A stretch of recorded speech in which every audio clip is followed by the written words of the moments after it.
Welcome to Financial Clarity, the podcast dedicated to helping service-based small business owners achieve financial success. Join us as we demystify financial concepts, get practical tips from seasoned entrepreneurs, and discover strategies to increase profit and value. Hannah Smolinski here. I'm the host of the Financial Clarity podcast, where I connect successful entrepreneurs, financial experts, and leaders in the small business community. Past guests include Natalie Echtel, who has one of the longest running podcasts for female entrepreneurs called Biz Chicks, and Adi Clevitt, a master in business processes and systems who also has her own podcast, the System Simplified Podcast. So we're all about podcasts over here. And also our guest also is part of a podcast as well. So we might get into that a little bit later. Before we do that, I want to tell you about today's sponsor, which is my company, Clara CFO Group. Clara CFO is dedicated to providing financial clarity and profit maximizing solutions to small businesses. The team at Clara CFO are seasoned accounting professionals with a heart for small business. We help growth-minded entrepreneurs thrive through fractional CFO services and financial education. To learn more about Clara CFO Group and how we can help your business, visit claracfo.com. Or feel free to just email me directly at hannah@claracfo.com. So I met today's guest through the accelerator program of EO Entrepreneur Organization, and she and I are both part of this incredible network of driven entrepreneurs. And I'm so thankful to have met her there and many others through the network. So if anybody's interested in being part of a community of entrepreneurs throughout the world, you can go to eonetwork.org and check that out. So today's guest is Michelle Bomberger. Hi, Michelle. Hey, Hannah. Good to see you. So Michelle is the CEO and managing attorney of Equinox Business Law Group. As a founder, Michelle brings pragmatic approach to legal counsel. She understands the emotional and practical aspects of owning a business so she can effectively guide business leaders in evaluating risk and opportunity in their decision-making. Michelle, thank you for being here. I'm so happy to be here. Thanks, Hannah. It is good to see you. We actually just saw each other last week at a conference for EO, so that was great. EO Alchemy is always just sort of this rush of the network and all these people who you just have an instant connection with, and then all the learning behind it. So super fun. I was glad to see you there. Yeah, I think it's always awesome when you get a bunch of entrepreneurs in the same room, because there is like a different level of energy and an understanding that, we've all kind of been through this process together in different ways and forms and all sorts of things. So I know like people listening to this podcast, they like it just being able to hear about other people's journeys. So I think whenever we have those opportunities, we need to take advantage. So Michelle, you are an attorney and I am sure you could do all sorts of things with your skills, and I'm sure you have done lots of things in your past, but what brought you to owning your own business? I'd love to hear that story. I think like a lot of folks, it's a bit of happenstance and timing. I'd like to think that there was this massive plan, this big organized thinking behind it. But when I went back to grad school, I really was looking to be a business consultant. So I was going back to get my MBA and thought the law degree would be a nice differentiator. It would be a nice tool to have to serve smaller companies and say, hey, here's the process stuff, here's the finance stuff, here's the planning stuff. But you also need to be thinking about these sort of legal elements. And so I did the joint MBA JD program at Northwestern, not really realizing that they don't actually teach law when you go to law school. They teach you how to think about it. And the thinking is actually really valuable. But coming out, you don't have really the skills to just jump in and do work for clients. I mean, that takes practice. And I imagine it's very similar with accounting. So I did end up kind of going the legal route with a business focus initially, and then did a bunch of business process work at AT&T Wireless. And when AT&T Wireless was acquired by Singular, we didn't know if they were going to move everything to Atlanta, where their headquarters were. And so that was sort of the time to kind of jump off into this. It's something that had been in the back of my mind as, solving the problem of how smaller companies can access legal. It's a really, really challenging environment for them. And this was, 18 years ago. And so my vision was pretty limited, but I kind of knew what it was I was trying to solve. And of course I had, the 1-year-old at home and, all the family balancing things that I was trying to navigate at the same time. So that was the starting point for it. And we've kind of just grown the mission and the vision since then. That's amazing. So was that like at the time, were you in Washington at the point in time or? Okay. Yeah, so the role that I took out of grad school was based here in Kirkland. Okay. Gotcha. So I think you're one, maybe third or fourth person I've talked to in the short term of this podcast that has had a similar, kind of work is changing and I need to be flexible and start thinking about other things. So at 18 years ago, like, was that, um, was like an online law firm like a thing that could happen, or were you just in person? Like, what was the environment looking like at that point in time? I think the idea of a home office was okay, right? So Hmm. I had my home office, but I did a lot of, in-person meetings, right? So tons of networking out at coffee shops. And then eventually, as we began to grow, we had a shared work environment, a Regis or we work type environment. So that was kind of the phase two where we could actually meet clients in an office, and then got our own office, thereafter. Um, I do remember the days, and people still experience this, and people experience it maybe even more, when you've got the 3-year-old who, is like banging on the door and you're trying to finish that client call. And I think the nice shift that we've seen today is that there's an acceptance of life happening alongside business. And while we still have our corporate offices here for Equinox, people are hybrid and they work where they need to work. So the business kind of started with me and my laptop in my home office, and then kind of we've just expanded from there to meet the needs of the business. Yeah, that's great. When you first started, who were your clients? Were you mostly serving small businesses at that point in time, or did you kind of like work your way into that with your vision? Like, what did that look like? Yeah, it's something that I remember vividly. As I mentioned, the vision and the business was intended to make legal accessible to business owners. Like that's Mm. what I wanted to do. I wanted to get away from this time and materials issue that really um, inhibits businesses from calling, right? It's like, oh, I can figure this Yes. out, right? I have the internet, I have users, I now have AI, I can figure this out, right? And how do we make this an approachable resource and tool? And so the business model really focused on fixed price solutions. So, hey, I need an LLC set up, I need a contract drafted. We would do it on a fixed price. Of course, what that means is that we need to manage our business in order to do that well. We need to understand what it takes to do that, understand where the complexities come from. And when it was just me, that's fairly straightforward. But what I vividly remember was sitting down at the time. This was 2001 when I moved here, 2005 when I started the business, and I was sitting down with attorneys, just sort of talking about kind of what's out there and what their experience was. And this one individual said, "So the kinds of businesses you're talking about have really, really limited needs, right? Mhm. When you're talking about a very small business, they have the LLC, they have the services agreement, they might have the negotiation, but ultimately it's not lots of moving parts, which is what we're working with more now." And she said, "How many of these do you need to bring in a year to make real money?" Right? Because if they're not recurring and they're not big projects, how many do you need to bring in a year? And that was really a light bulb for me around what will it take for us to get there? Um, and I mean, to some degree, it took, elevating the complexity of the businesses that we're working with. Mm. And that happened naturally over time more than like a selection process. I think it just happened naturally over time. But as our business model has morphed, we do more of a kind of fixed price all inclusive model, which is different than a project by project fixed price. And the fixed price all inclusive has an even higher level of project management that needs to happen. And the clients need to be more complex in order for them to kind of need that level of support. So that's been kind of just a natural progression of the business. Yeah.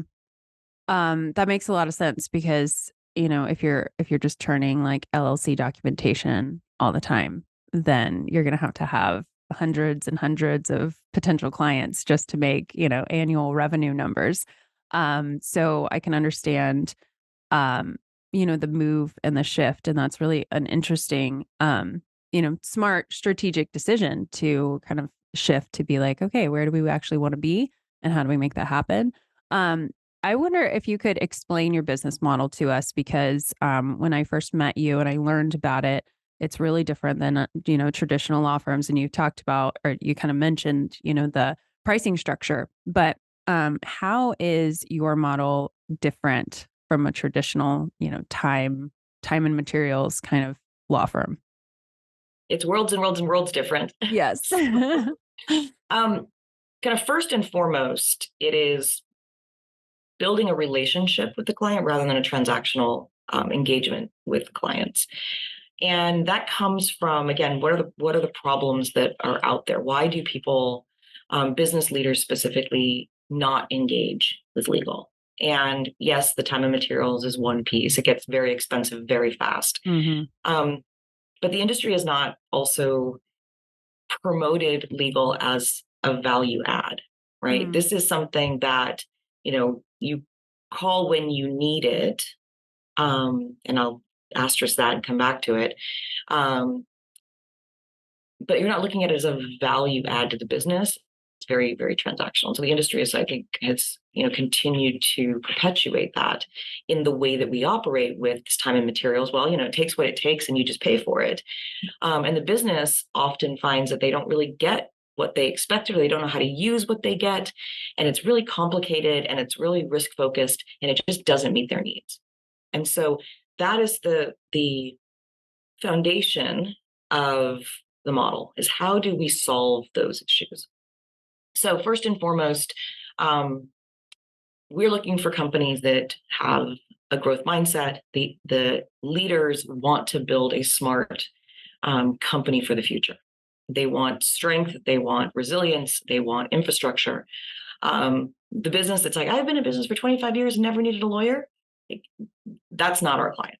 They're Hmm. not going to hire us. But the folks who are like, hey, we got here, we feel pretty good about where we are, and we know that we sort of winged it for most of this time. It is time to level up, and we want someone to help us level up. And so what we can do for them is we say, okay, we start with a business health assessment that we have clients take, and we talk through that together. The report is about 30 pages, and we talk through, what are your priorities? Where are you trying to go? And then over the next 6 months, and then this kind of recurs every 6 months, but over the next 6 months, what are the most important things that we can tackle?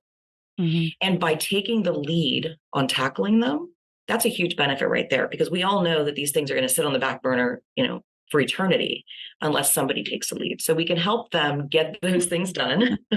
I'm raising my hand for people who are not watching on Yeah. YouTube.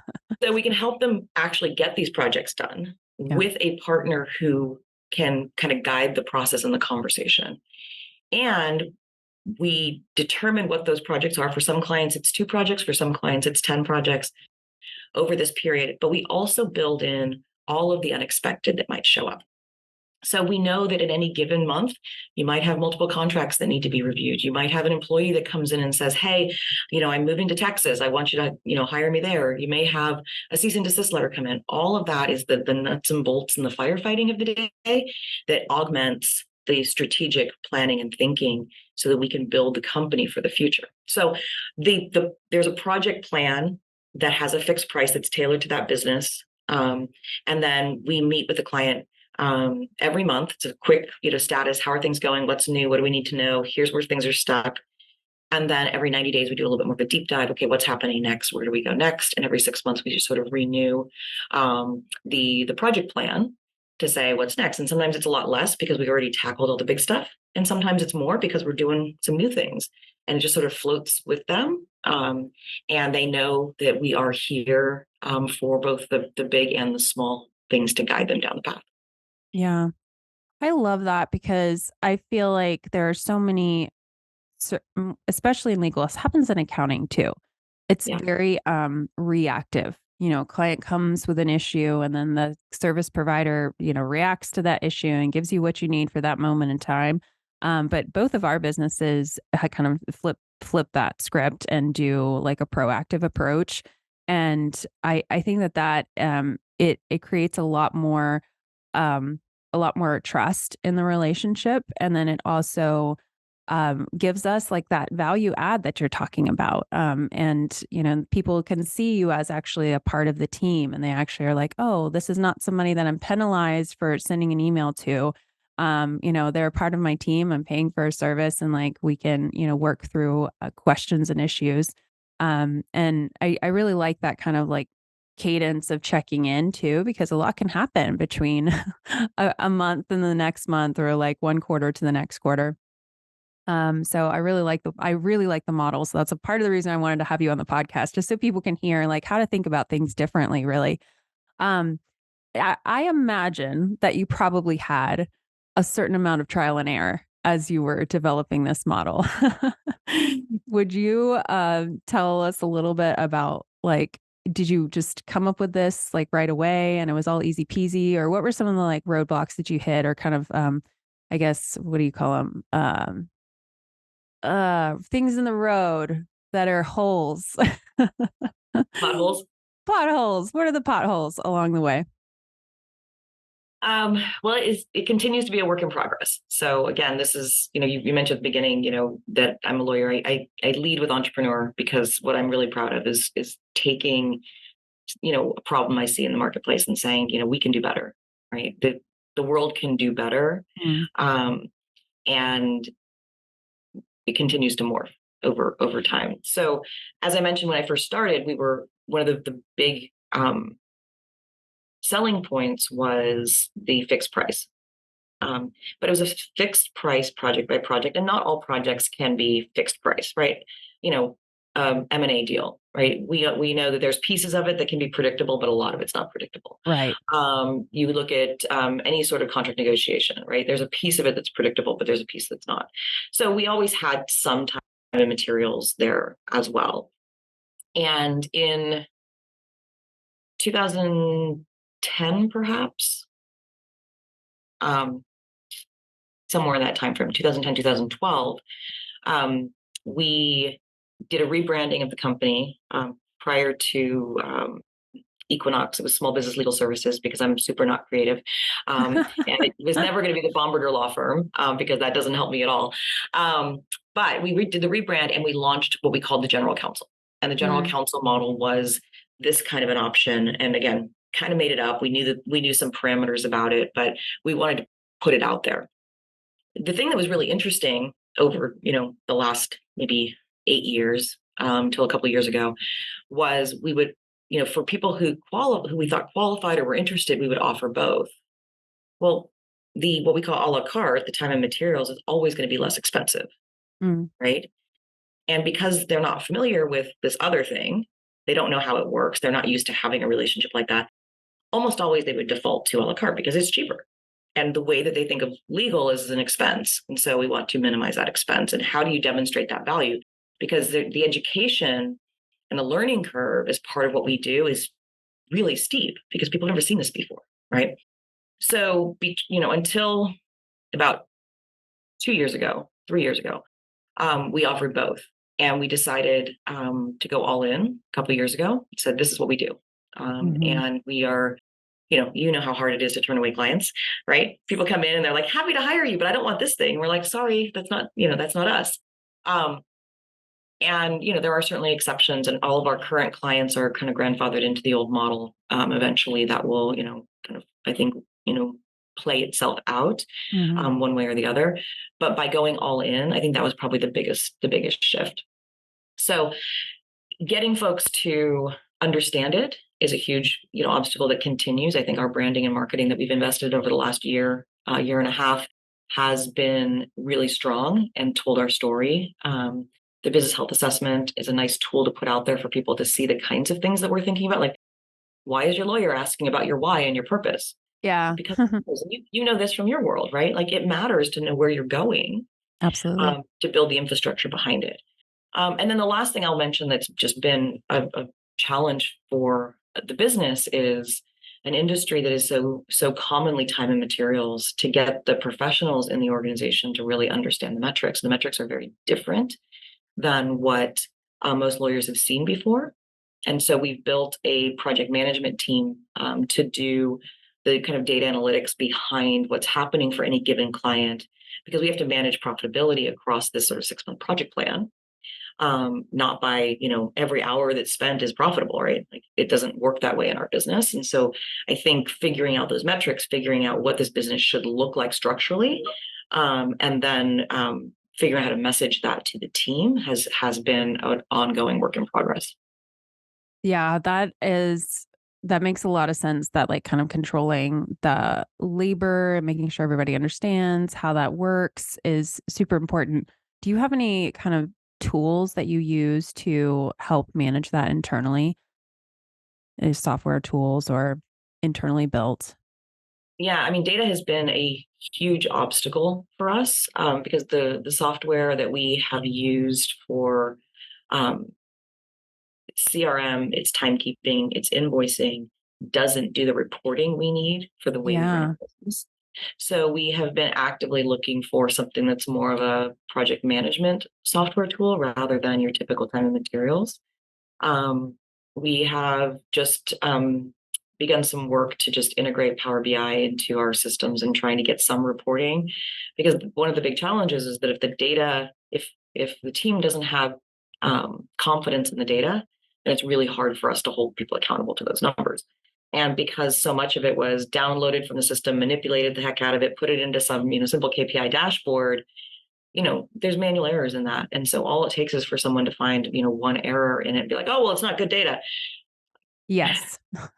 And so that's been a huge hindrance. I wish we would have invested in that, a couple of years ago when we were first thinking about the model.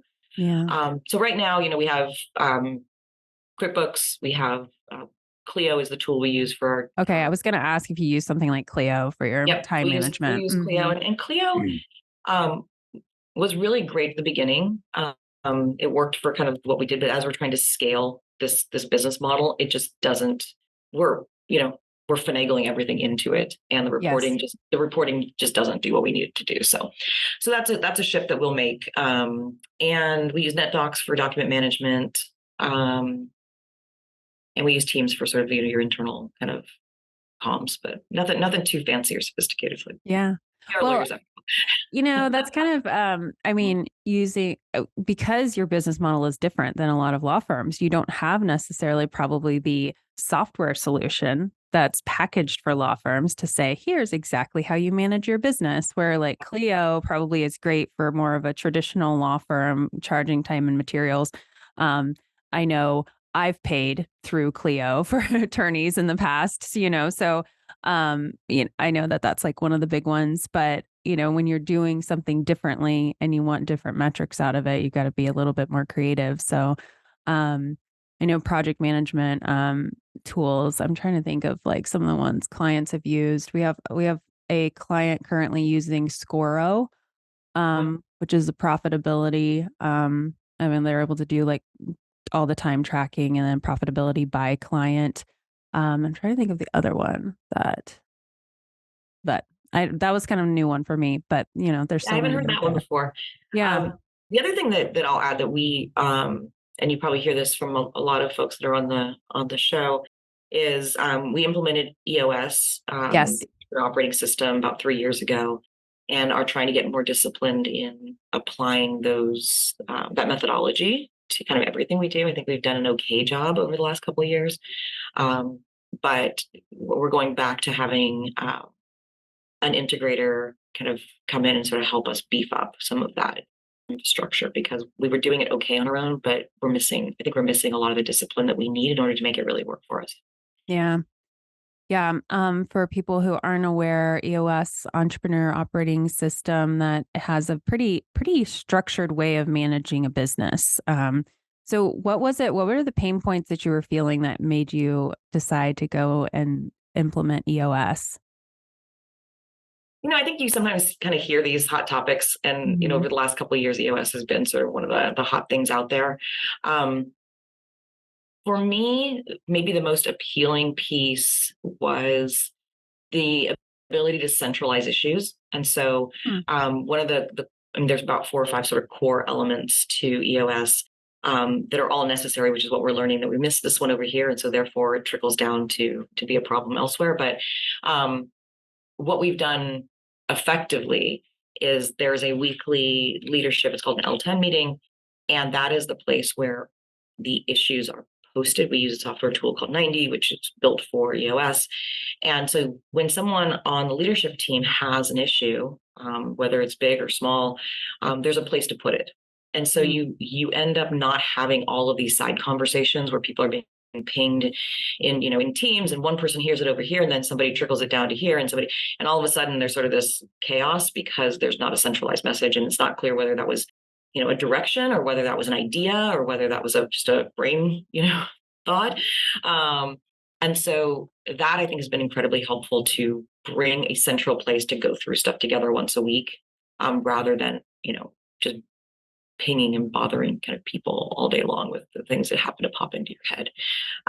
So that's been really successful.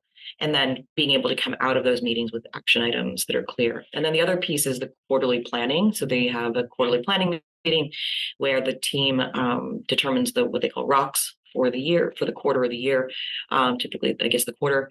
And that is the focus for the next 90 days. And so everybody has kind of ownership and milestones and to-dos. And I think that's been pretty successful for us. While we haven't been as disciplined as we probably should be, that's been successful in us trying to prioritize the right things. And so when the fire comes in from the far side, it's like, okay, is this more important than this? Right. So those have been good tools for us. Yeah. I love the quarterly strategy meetings. I think that is one of my favorite things. And actually, we like going to those for our clients too, because like having somebody with like a finance hat in the meetings, I don't know, like you guys do quarterly strategic check-ins with clients, but it's not part of like if they're doing EOS or something like that, would they? There's usually right. No, I love the idea of having someone like you there, because ultimately, there are elements of planning, especially the annual, right? Maybe not even the quarterly, but certainly the annual, where you're saying, here's where we're trying to go next year, and here are the strategies we're taking, and here's the budgeting, right? All of that stuff that kind of flows into those conversations. I think that's really valuable. Good idea. We try, because our clients do planning in on different sequences. We try to say, what is your planning cycle? And, is there value in us being involved in that? So that we can be that sounding board. And sometimes it just comes up like, hey, in our next meeting, we will have just had our quarterly planning. Well, let's talk through that. And so it can flow into our existing systems instead. Yeah. I think it's really important when you're hiring somebody like a general counsel, like would you call yourself like a fractional general counsel? Do you ever use that terminology, or is that we shy away from fractional a little bit? Yeah. It suggests a bucket of hours. Yes. Yeah. And so one of the things we found is that if there's a bucket of hours, they're still trying to think of which hours they want to use this for. Right. And what we want is we have a client that when we first started, we kind of went back and forth about how much they needed. They're like, oh, we don't need that much. And I'm like, based on your business, you kind of do. Well, let's use my number and we'll check in 3 months. Well, let's use my number and we'll check in 3 months. And they've been with us for 6 years or so. And in the last quarterly meeting, I'm like, where did all these projects come from? I didn't know about any of these projects. That's exactly the point, right? Your team now has the trust, the confidence, and the authority to call legal without worrying about whether they're getting in trouble because the bill is, $5,000. Yes. And so it's really where that business needs to be, to have a leadership team kind of with the freedom to call when they feel like they need it. So. Yeah. So yes, we've shied away from fractional just for that reason. So we use outside general counsel or chief legal officer. So I like that. Maybe better than fractional from our standpoint. Yeah, I can see that. Like people, the term fractional, they're going to go like, well, is it 1/5? Is it 2/5? Like, what do I have here? So, yeah, I like that. I think I was leading somewhere with that question, but I'm not totally sure where I was going. So I'm going to back it up. So like with a general counsel model, like I think one of the things I've seen in your marketing is you've talked a lot about having a generalist on the team rather than specialist. And I always was like a little bit kind of shocked by that messaging, because I think in the entrepreneurship like world, we hear a lot about like niching and be a specialist and be like a niched specialist. We even just had somebody on the podcast, Natalie Ekdahl was talking about like that specifically for services. But then your messaging is like you actually want to have a generalist on your side. And as I was thinking about it, it made a lot of sense. But could you explain that concept a little bit? Yeah, yeah. And anyone who's taken marketing, right, knows, you want a niche, right? You want to make sure you're talking to your customers. And I would say as a business, we are very niched. Like we know who our customers are, and it is not the guy who's never hired a lawyer in 25 years. Right. So we from a niche in the market standpoint, absolutely. Um, the interesting thing is how specialization in law came about.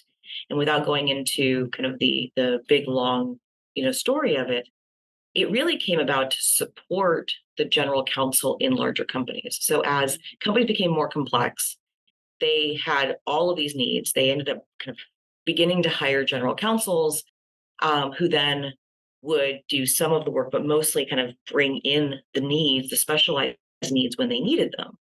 But they had a quarterback, right? That general counsel is your quarterback. It's the person who sees what is happening and managing kind of all of those moving parts in the complexity of the business. Well, if we go back to, what can small business really access? Well, they don't have a general counsel. They've never, I mean, they're not big enough. They don't have enough moving parts to have that. And some of them don't even know what that is. And what they've been taught then is they need an employment lawyer, and they need a IP lawyer, and they need a real estate lawyer. But they're using that on such an ad hoc transactional basis without the strategy, because it's not their wheelhouse to be the legal and risk strategist. Mm. So the industry again has created this perception of what they should have, but it misses sort of this precursor of the strategist. So the book that really sort of like aha moment for me, on this concept is a book called Range by David Epstein. Hmm. And the kind of the tagline on it is why generalists triumph in a um, more and more specialized world, or something like that. But you know, the idea that if you are a hammer, everything looks like a nail, right? If you have, even with medicine, I think medicine's a great example as well. You go in with some sort of a pain to a specialist, and they're going to immediately go to what they know, right? Whereas if you go to your GP, they're going to say, well, last year you were complaining about this, and we gave you this medication, and now you're complaining about this, and this medication often does this, right? The connecting the dots piece of the big picture and the strategy. And so it's kind of analogous to that in who knows where you were, where you are, where you're going, what you did, what you're doing, and then what you need to do, and be able to connect those dots. We've had clients over the years who, have been working with, consultants and lawyers, and they call us and they're like, hey, can you just write up whatever those corporate minutes are or something to approve this thing that we're doing over here? And I'm like, can you just send me that? Because I want to just see what it is you're doing. I'm sure they're doing a great job with it. And then when you start to connect those dots, you say, well, this conflicts with this other thing over here. Did you guys talk about that already? But there's no reason for the client to see that or know that. And so if they have someone who is that oversight, is that person who can see the big picture, be that generalist, say these three things are all connected. And the Mm. client wouldn't see they're all connected, but they're all connected. When you think about an issue, um, we talk about legal infrastructure, and we talk about contracts, insurance, and entity, right? Those are sort of three key tools that can be used. The client's not thinking about the tools that would ladder up in the case of a liability. Okay, well, are we using all those tools? Do we have a good relationship with our insurance broker? Do we have a good relationship with our CFO, who's able to look at this as a financial transaction, as well as a risk transaction, as well as an emotional transaction? Because we know entrepreneurs operate on emotion a lot too. And A so really lot. being able to, yeah, exactly. Being able to pull those things together and pull the resources together is a huge benefit of having that generalist, because you've got that history and that future look. Yeah. I appreciate that. And then I imagine that like there's times when you need to pull in specialists, but the generalist will be able to identify like, okay, this is outside of maybe like what we currently have our bread and butter of what we do, but we know the people that you need to call for this specific thing or that specific thing. And you can, like you said, kind of quarterback that. And And we can, right, and we can eliminate the game of telephone. So what yes. happens a lot of times is they want to save money, and so they'll talk to you, Hannah, and then they'll come back and tell me what you said. And I'm like, that doesn't make any sense. Can I Yeah. just talk to Hannah, right? Um, and with litigation, like they don't want to bring in somebody new. Like that's one of the big areas where we say, hey, this dispute's coming. We can handle it up to this point, but we don't do litigation in-house. But let's get the litigator's voice in here because I want to make sure that the things that we're doing won't inadvertently, put them in a difficult place if you need to go further. And again, because of the fixed price model, it's easy for them to say, yeah, if you guys could just handle that. And then you're making each of those conversations with other professionals more efficient. Hmm. So yeah, we do bring in folks, especially litigation is a big one because you just want that voice in there and you want that continuity of the plan. So even though we're going to do maybe the first couple of steps, we're ready. We're ready with that person if we need it. Complex, employment litigation matters. Obviously, we deal with employment a ton. But if it looks like it's going to be a lawsuit or something that's nuanced, you want to say, hey, let's just get that voice in here to make sure we're not missing something along the Yeah. way. Um, and then a lot of personal things that dovetail with business. So estate planning, anything that's more complicated than your kind of average. And a lot of these business owners have so many different assets sitting in different states and sitting in different places. We're going to want to make sure they have the right people on board for both the tax planning side as well as the asset protection side.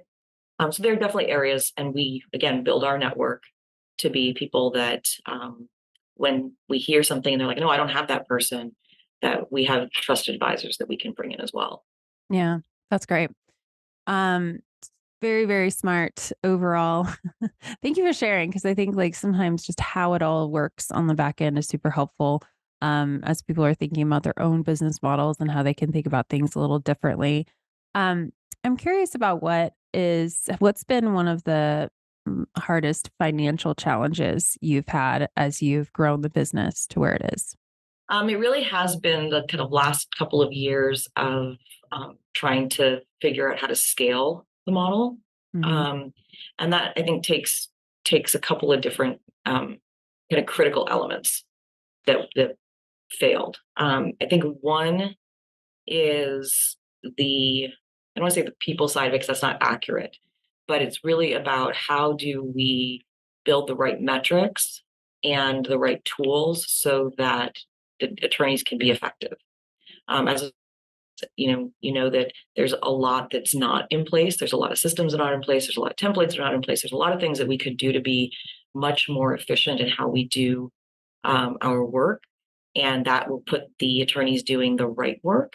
And because we have always been a small business, it's like, oh, well, this needs to be done. Who's going to do it? This needs to be done. Who's going to do it? And that pulls people away from their best work. And so over the last 2 years, I think we've seen, setting expectations around what we want for productivity, but the reality of what is possible isn't there. And so that is a gap that we've had to kind of fill. And so we've got, more capacity. Technically, on paper, we have more capacity than we have business, but we're all really busy doing whatever it is that we're doing to fill the day, and not also doing sales at the same time. And so we've really the last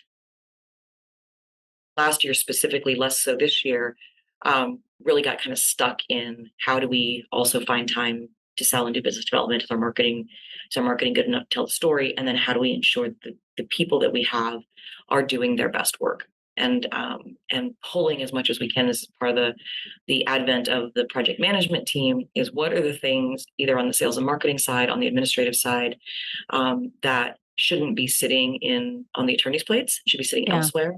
And how do we train those people to be as effective as the attorneys might be in being able to do it, or more so in a lot of cases. And so that's been a huge, I think, element that's bogged us down. And we're coming out of that I think toward the end of this year, I think we're getting a lot cleaner. And some of that is, hiring the right people who really understand this from both the legal and the operations side, which you may not be surprised that's a hard thing to find. I'm sure it is. And so, someone who can really lead the team with the right messages, the right metrics, the right objectives, so that it makes sense and it's not as maybe disjointed as it's been. Mm, yeah, keeping track of the labor, like where people are actually spending their time and how much is actually usable time. We run into that, you might hire somebody for 40 hours a week. You think, hey, they're full time. They can handle a certain amount of projects and that will translate into a certain amount of revenue and that will be a certain amount of profitability. You have all these grand plans. At least I've done this. And then when you really realize it, you're like, oh, maybe we're closer to like 80% of capacity is actually even considered quite a full plate. Or, 70%, like what is the actual amount that, can be client serving? I think that's why you see a lot of like big law firms, the big accounting firms, people are always working more than 40 hours a week because it doesn't work for their profitability models to have people working 70% of a 40-hour work week or like chargeable, Yeah, on and I think clients and projects. it's a huge struggle because I come from a big four consulting background before going back to grad school, and and again I caveat these things with I'm a Gen Xer, so like we just did it, like people just said Yeah. you work and you just worked, and now we've got people who are like, wait a minute, I don't have like that's not my plan in life, which again is good, but it's interesting differences because we have utilization rates for the team. And I've always felt that like a 70% utilization rate for someone whose job it is primarily to do legal work is pretty soft. Like, I mean, that feels pretty reasonable. And um, and we get pushback in part because there's all these other things that we're trying to pull off their plate, because it takes time. But I still think 70% feels, compared to what my experience had been in, much more gunner kind of environment, um, is that the right number, right? And what can we do to make that effective? And we've talked about, is it 40 or 45 work week? Because 45 then gives you that, if you have those additional admin things, and that's kind of where that goes. And is it, in this day and age with the workforce that we have, is it expected that you flip it off at 5 o'clock and you did your 40 hours? And is that expected in a professional environment like this? When you are kind of reacting to client demands and you're in a small business. And so where does that kind of balance in messaging? I Hmm. think that is really challenging, is that I'm not necessarily asking you to work that much, but ultimately sometimes it will be that. And so what is the right messaging um, when you want people to focus on the objective, not the metric, but the metric is kind of the tool that we can use to see how we're doing. In order Yeah. for us to be profitable, we have to hit there's some number that we have to hit in order to hit a certain profitability. So that's a really interesting dynamic and conversation that we find ourselves in. Hmm.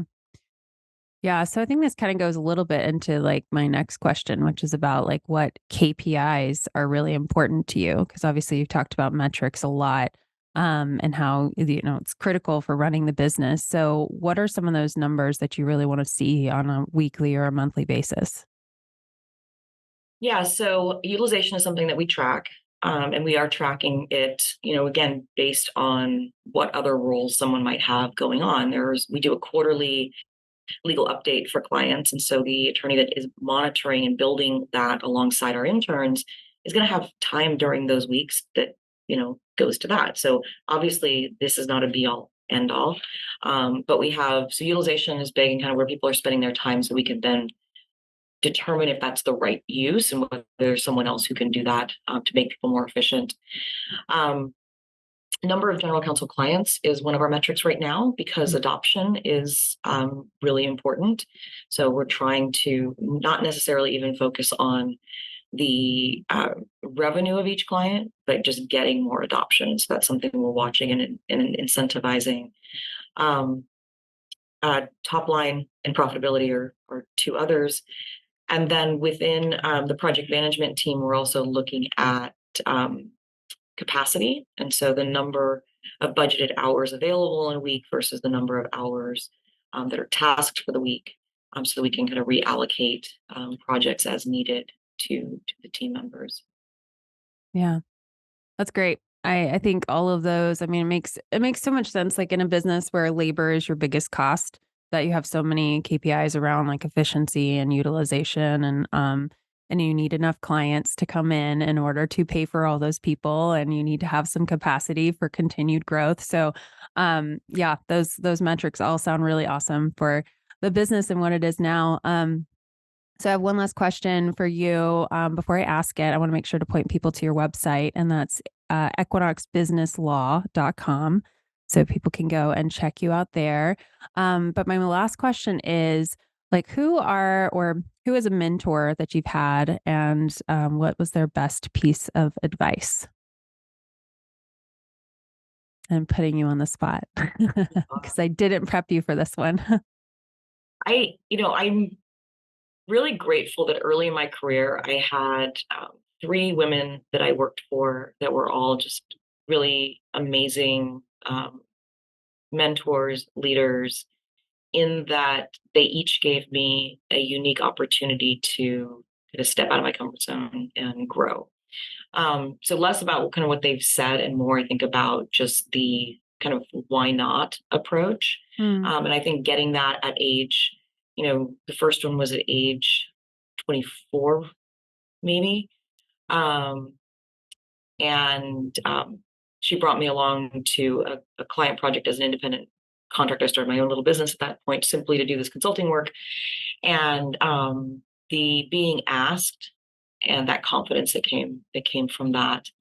And then more recently, right before I started the firm, was a woman who just said, I know you've got a baby at home, and I know you can do this work and you want to work part-time, but you're going to get more done than most people get done in 5 days a week. So just do what you need to do.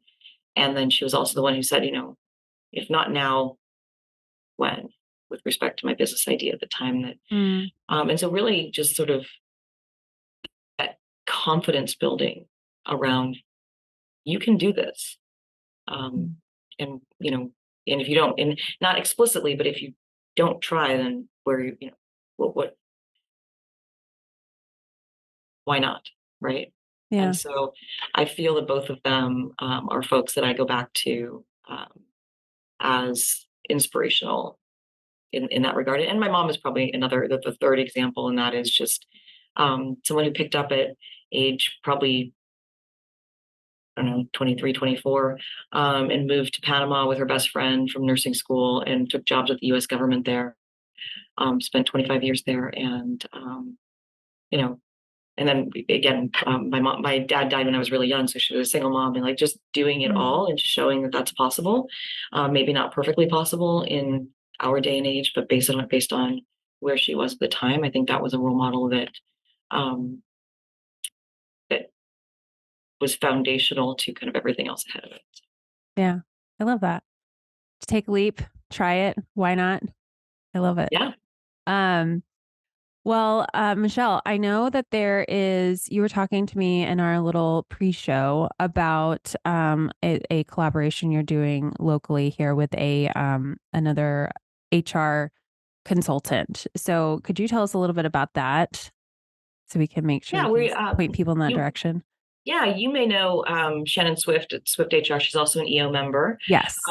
longstanding EO member, and they provide outsourced HR services. So Hmm. one of the great things that they have is sort of manager training. So I don't know about you, but typically, you find yourself in like, hey, you're a manager now, and here's some people, and you're like, what am I supposed to do with them? So they do a lot of work around programs like that, but also go in as a fractional HR resource. And as we were talking, there's just a lot of overlap in how we approach clients. And so we're doing a program on November the 14th in the morning, and it's navigating the ever-changing employment landscape. And so we're going to be talking about some trends and changes that folks should be aware of going into 2024. So November 14th at, I believe it's 8:30 in the morning. It'll be an hour and a half of just some things for you to kind of check off your list as you go through planning for the year. Some of it's really new, some of it's stuff that should be in place, but really looking at those trends in the employment landscape. And I can get you the link for that as well. Yeah. And that's a webinar, correct? It is. Okay. Yeah. That's awesome. And yeah. it's There's free. so many things that have changed. And, as people continue to hire and grow and they're growing in different states, they're growing with lots of different trends and whatnot. Would be really good to be able to have people check that out. Michelle, how else can people get in touch with you if they want to reach out? Absolutely. So you mentioned our website. The long version is equinoxbusinesslaw.com. You can also go to equinox.law. It's a little easier. Nice.